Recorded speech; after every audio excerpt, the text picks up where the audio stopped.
packed your bag, you've written your birth plan, but there are a few things that people don't really ever cover, and I'm going to do that for you. We are going to dive into some of the things that you really should know before you go to the hospital to have your baby. These are the 3 things that don't show up in any pregnancy books, but these are things that could cause major stress. But don't worry, friend, I am here for you because that's what girlfriends do, and we are going to get you together and make sure you have all the information that you need. So let's dive into these 3 things. Make sure you stay for number 3 because it is going to round all of this out for you.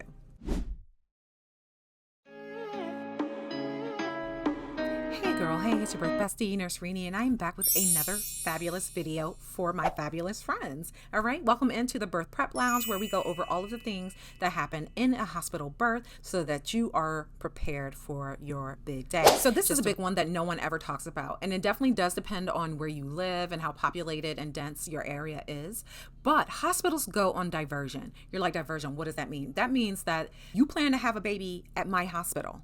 But my hospital is full to the brim, honey. It is filled. There's no room at the end, right? So we can't take you. You are scheduled induction, for example. You call your doctor and you say, hey, I think I'm in labor. I need to come in. They say, ooh, sorry, Beth.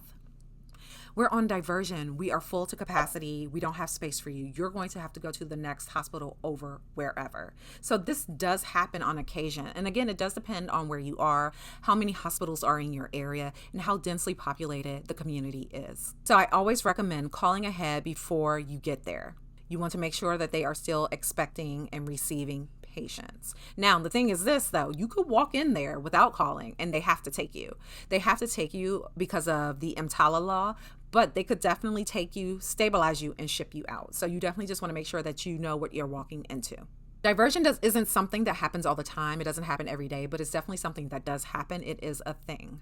Most hospitals will guide you to where to go for your next delivery. They won't say, oh, we're full, we can't take you, good luck.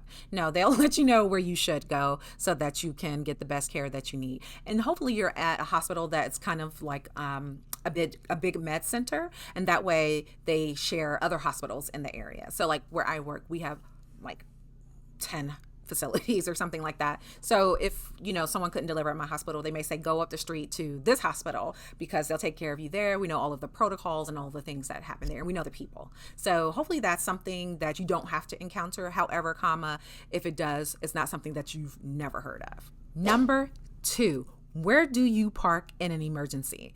Now, this seems really like simple and not so important in the grand scheme of things, but when you're ready to go home after having your baby and you go outside and your car is not there, that's a little bit of a big deal, I'd say. It's a little bit of a spirit crusher. And it's an added expense if it's been towed. So what you want to do is find out where you can park in the event that you come in the throes of labor and you're just dropping your partner off, or your support person is just dropping you off and you need to leave the car. I have definitely had dads miss the birth of their baby because they went to move the car because they dropped their wife off and ran her up to labor and delivery real quick. So you don't want that to be your situation. So you definitely want to find out how hospitals handle that. Now, my sister also works at a hospital and she works in security. And so when patients have come in an emergency and they've like left their car, and I think even one time someone came in, she drove herself to the hospital. She was in labor and about to deliver, and she left her car there, keys in and everything. So they went and parked her car for her and let her know. They took her keys and let her know where it was. But you just kind of want to know what their protocol that they always follow when something like that happens, because the last thing you want is to have your spirits crushed with the birth of your child because your car was towed for like $250. So what do I recommend? If you live near your hospital, I would definitely say do a drive-by, do a dry run and drive around, look for the entrance to labor and delivery if there is a direct entrance. And then you also want to look for the emergency department in the event that that's how you get to labor and delivery, right? Sometimes some of the entrances are closed, but emergency room is always open. So you want to make sure that you know how to get to the emergency room, where the emergency room parking is, and that may be the way you have to enter the hospital at 2 a.m. if your partner is in labor. Number 3, many hospitals close their cafeterias at night. Most people at the hospital aren't having babies, so they don't really think to keep their dining facilities open and running. Now, if you're at a bougie hospital, you may be getting your steak meal at 2 a.m. I don't know, but I know a lot of hospitals don't have that capability. So I always recommend to my families to take food with you.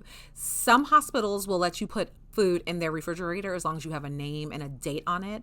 Or you can just take some non-perishables with you to the hospital, tuck them in your bag, some granola bars or whatever that you like that doesn't have to be refrigerated. And then you can go ahead and heat that up should you deliver at 2 a.m. and you have the munchies because they haven't fed you throughout labor. So that's a really big one to me because a lot of times families are hungry and there are just no more options. For sure, partners, make sure that your partner has at least something to eat because they probably will have gone days without eating. Or if they're a C-section, they may have gone, 24 hours at least probably without eating since they had their baby. So definitely you want to make sure that the boo, the girlfriend who has put in the work, honey, and delivered this baby vaginally or had major abdominal surgery and delivered by cesarean has something good to eat. My goodness. That can make someone grouchy, honey, okay? Don't tell me I don't have food after I done gone all this time without eating and now I done worked up this energy. My body done worked all extra hard to deliver this baby and now I ain't got no food. Y'all giving me a healthy choice? Some graham crackers? What? No, make sure you guys have food that you like, food for yourself, and bring some beverages too if that will make you happy. Okay, guys, I hope this was helpful to you. Let me know what you think. If you've had a baby and you have something you want to add, definitely throw it in the comments below. But to wrap up, we covered the 3 things. Knowing whether or not your hospital is on diversion. Number 2, knowing where you're parking and what the protocols are for parking in an emergency.